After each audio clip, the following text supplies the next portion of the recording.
This is the exact framework that myself and all of my clients use to turn random businesses on the street in our service area into paying clients, and to do so with as little headache or cost per lead as possible. So let's jump right into it here.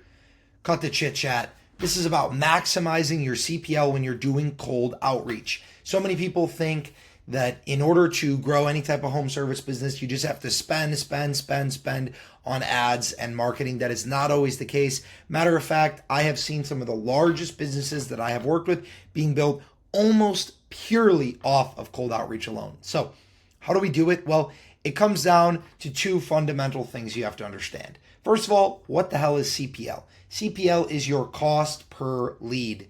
Cold outreach is free. It doesn't cost you money, but it still has a cost, and that cost is your time. Or if you have a VA, if you have an assistant, if you have an agency doing it for you, then it does have a cost associated because it costs them their time, which you are paying for. So while a lot of people will herald cold outreach as being the best because it's free, because it has no cost associated, there still is a cost.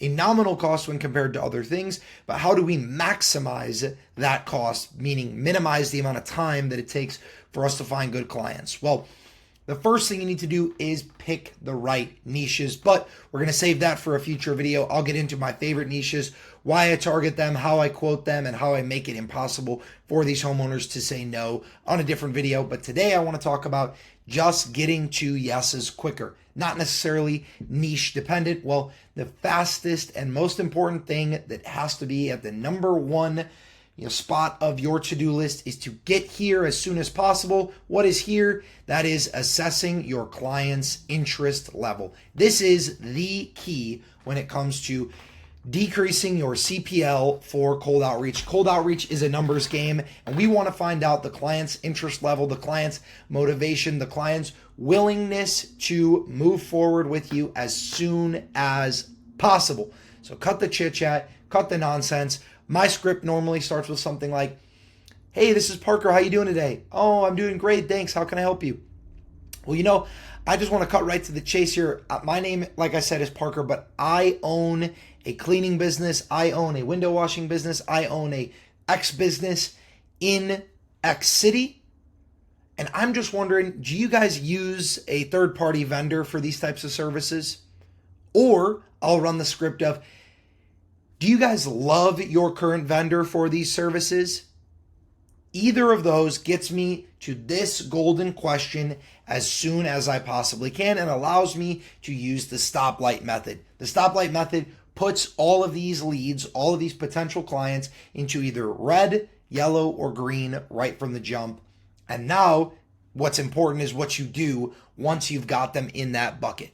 I'll give you some examples of what a red light, a green light, and a yellow light sound like and how we move forward from there. So let's start with the reds. These are normally the most obvious, and this is, in my opinion, the most important distinction that you make because, well, if you do the red lights wrong, you are not going to last doing cold outreach. So let's jump on to the red light. We assess the client's interest level, and it is a red light. This is no interest.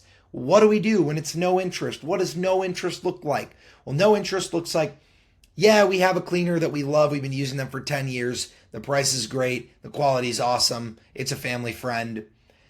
Yeah, we have in-house staff. It's a corporate decision. It's above my head. We've had the same staff for forever. No, we're just not interested in hearing any solicitation, any services at all whatsoever. Anything in those realms, we're going to pigeonhole as a red light right away. No interest. And what do? We save our time and we put them in the dumpster. The reason why is because this is going to be the majority of the calls that you make. And if you waste precious time trying to dig in, "Oh, well, are you sure? Are you sure the rate's good? I think we could still beat the rate. Are you sure the quality's good? I'd love to show you that we could do a better quality." What a great way to make sure that you burn out as quick as possible and that you stop doing your outreach. Reds, you let them go, you put them in the trash, and you hit them with the "have a great day." Nope, don't waste your time on it. Just move on, move forward, make the next dial, cross them off your list, at least for the moment. No interest is the most important one because it's going to be the majority of them, and you need to get out of that conversation as soon as possible. Let's jump to the yellow light here. This is interest, but no motivation. What could be an example of this? What do I do when I'm in this situation? Well, if we have interest but no motivation, this normally comes down to them saying, well, we have a cleaner, they're all right, we'd be interested in getting a quote. We have a window washer, yeah, they do a nice job. We'd be interested in, getting a proposal. We'd be interested in hearing something from you.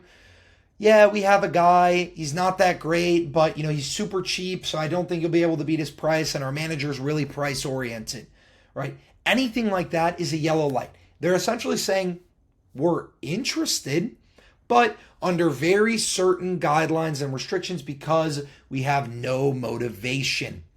There's no problem. There's no issue. Therefore, there is no driver for change. It is hard to get people to change if they have no motivation to do so. So in this case, we need to put this client into what we would call like our long-term nurture, right? These clients, they may close in time. They may remember your name and call you back, write your company's information down and call you back. But we don't want to burn up too much of our energy on these people because, like they said, it's a very specific situation that would need to arise for them to want to make a change.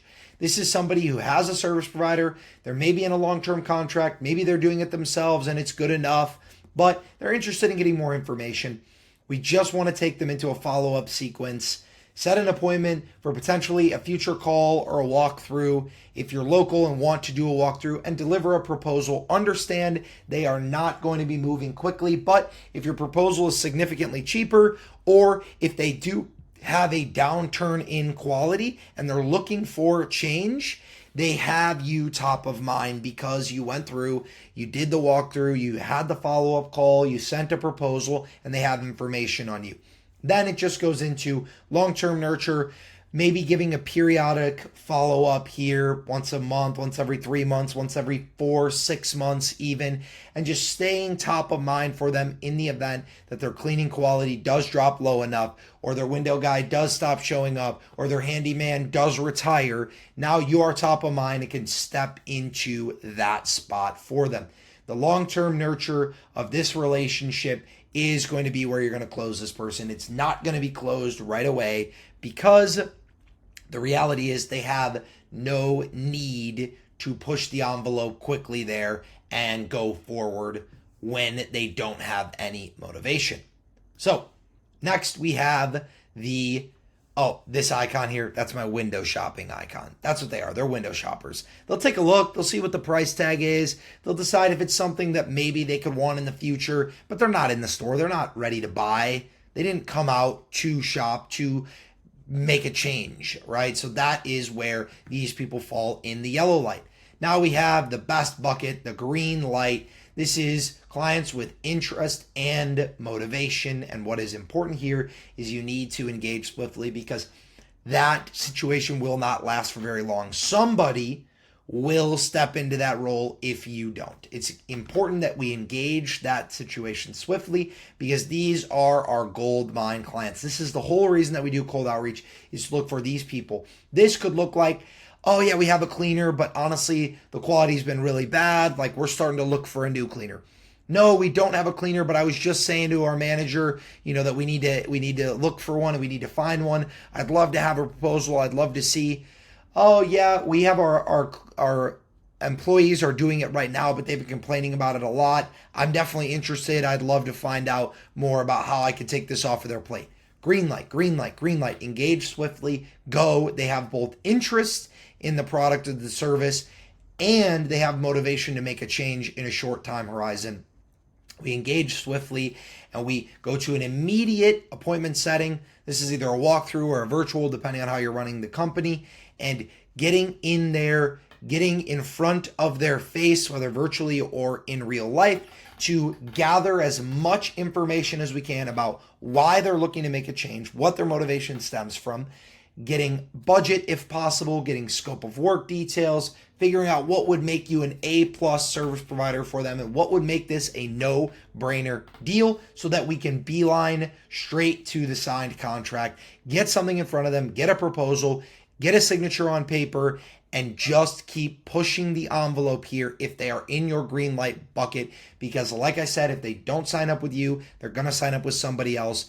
If they have motivation and interest, they are going to be enrolling in services, and you want to make sure that that service is your service. That is the main thing with the green light bucket here. So let's jump to the important part here. And the reason why this all matters is because at the end of the day, our red light bucket up top here, the no interest pipeline, has a 0.00001 expected close rate.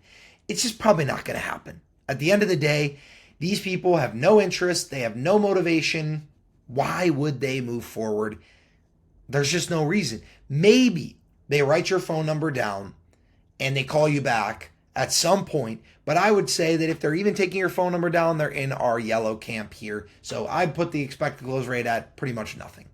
Now in the interest but no motivation section, these people have a 1 to 2% expected close rate. We still don't want to spend a lot of time on them because these are going to be long-term closes. These closes are just going to happen probably in 2 months, 3 months, 6 months. If we do the follow-up, if we continue to stay on top of things, we can eventually get them across the line. But it's not going to be done rapidly. It's not going to be done, immediately, and it's not going to be the type of thing that we're going to just be able to apply pressure to get it finished because they have no motivation to do so. And lastly, our interest and motivation pipeline, we can see 5 to 8, even 10% expected close rates in this pipeline because these people have motivation and interest. If we go and we deliver solid pricing, we know how to run a walkthrough properly, we know how to make sure that these clients feel that their needs will be met, we are able to knock this out of the park the vast majority of the time. So of clients who close, it is very few, some of, and a lot of when we are looking relative to cold outreach. Keep this in mind and don't waste your time and energy on these red pipeline clients. This is going to only wear you down and make you hate cold outreaching. So if you guys are running a home service business already, make sure you look to implement this into your cold outreach strategy. And if you are not running a home service business, or if you are, but you're looking to take it to the next level and get your cold outreach dialed in, working with a team of professionals, as you maybe already know, I run the Home Service Partner Program, where I take direct equity partnerships with home service businesses all across the US and Canada to help start and scale home service businesses in a wide variety of niches, making sure that you not only have this in-depth pipeline figured out, but you have the exact scripts, you have the exact quoting, you have the exact follow-up, and long-term nurture to make sure that we're actually getting these commercial clients across the finish line and starting to build up our commercial book. If you are interested in starting a home service business alongside of me, you can click the link in the description of this video.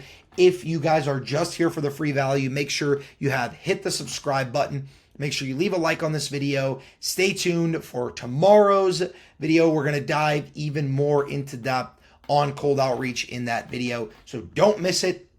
Appreciate you guys tuning in and watching this video today, and we will see you in the next one.